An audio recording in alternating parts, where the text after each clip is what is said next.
नमस्कार, आप देख रहे हैं सीएनबीसी आवाज और हम बात कर रहे हैं यूपी के युद्ध की।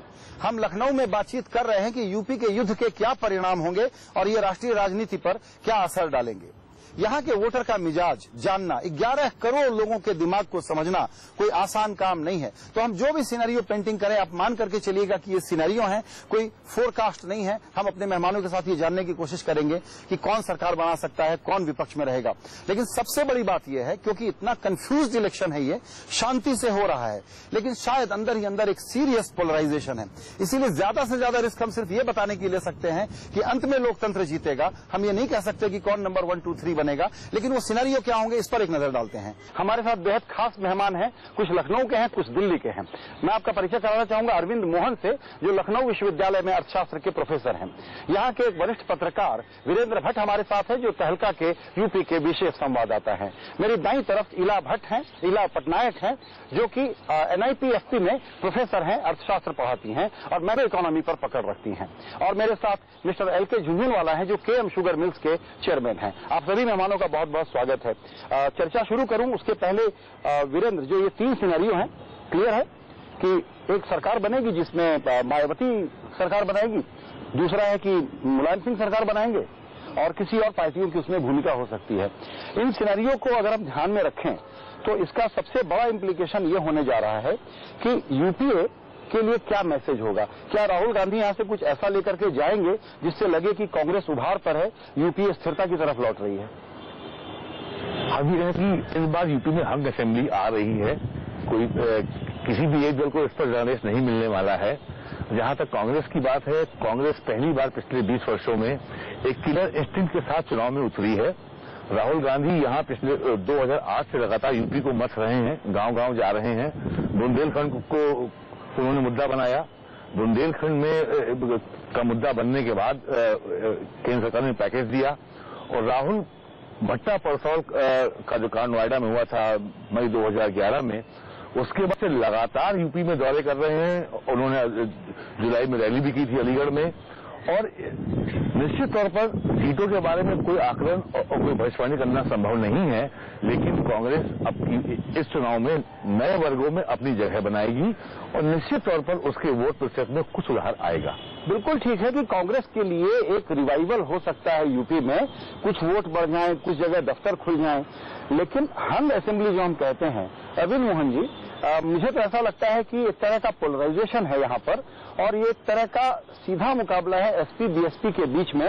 कांग्रेस और बीजेपी यहाँ पर फ्रिंज रोल में है, ये कहना सही होगा? देखिए, निश्चित तौर पर ये लड़ाई BSP और SP की लड़ाई है। ये 2 मेजर प्लेयर्स हैं और ये बात भी सही है कि रिवाइवल है कांग्रेस का। कुछ हद तक रिवाइवल लोकसभा इलेक्शन में दिखने लगा था।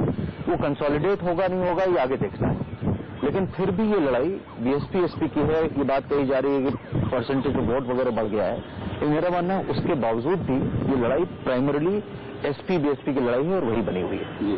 झुंझुनवाला साहब, आप यहाँ बिजनेस करते हैं, एक जनरल इंप्रेशन है कि यहाँ पर बिजनेस करना मुश्किल है, यहाँ पर कोई इकोनॉमिक डेवलपमेंट नहीं है। एक व्यापारी के नजरिए से आप क्या समझते हैं, चुनाव का महत्व आपके लिए क्या है? हमारे लिए तो बहुत ज्यादा महत्व इसलिए पड़ता है कि BSP की गवर्नमेंट 5 साल के अंदर इंडस्ट्री इतने पनप नहीं पाई है। हम लोग जब भी आगे बढ़ना चाहे तो आगे बढ़ नहीं पाए हैं। मुलायम सिंह जी की गवर्नमेंट जब थी उस समय के अंदर डेवलपमेंट हम लोगों का इतने मच फास्टर था।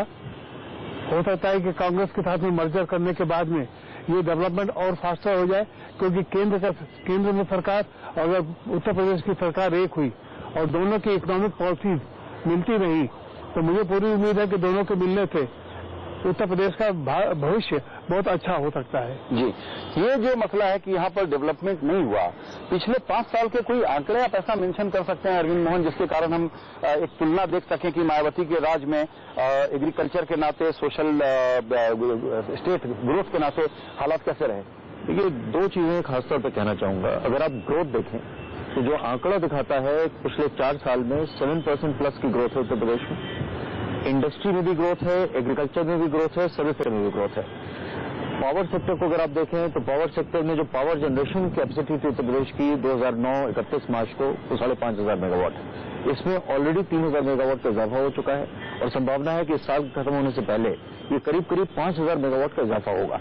शायद इसका असर अभी आपको अर्थव्यवस्था में उतना नहीं दिखाएगा क्योंकि बिल्कुल नया डेवलपमेंट है, आने वाले समय में दिखने लगेगा।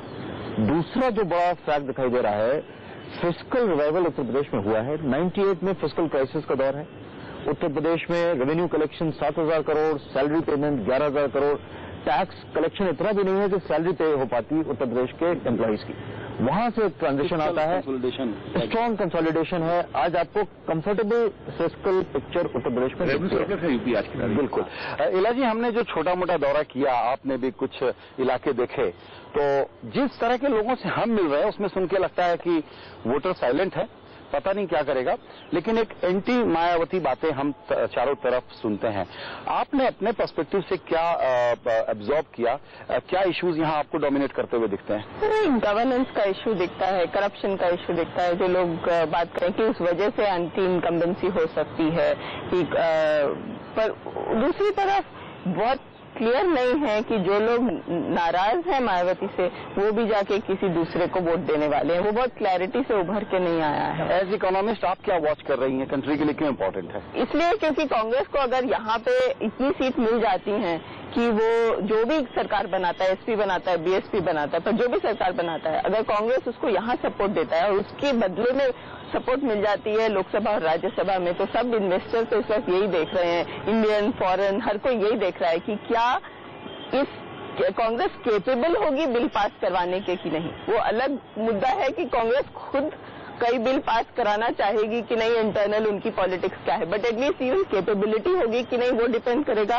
कि उनके यहाँ क्या कुछ नंबर आएंगे, यहाँ गवर्नमेंट को सपोर्ट करेंगे और उसके रेस्पॉन्स में, उसके एक्सचेंज में उनको सेंटर में वो सपोर्ट मिलेगी। राज्यसभा इलेक्शंस आएंगी, क्या उनको वो सपोर्ट मिलेगी जिससे कि कुछ बिल पास हो सके। जो पॉलिसी पैरालिसिस देख रहे हैं, क्या वो पॉलिसी पैरालिसिस यूपी इलेक्शन के बाद खत्म होगा कि नहीं?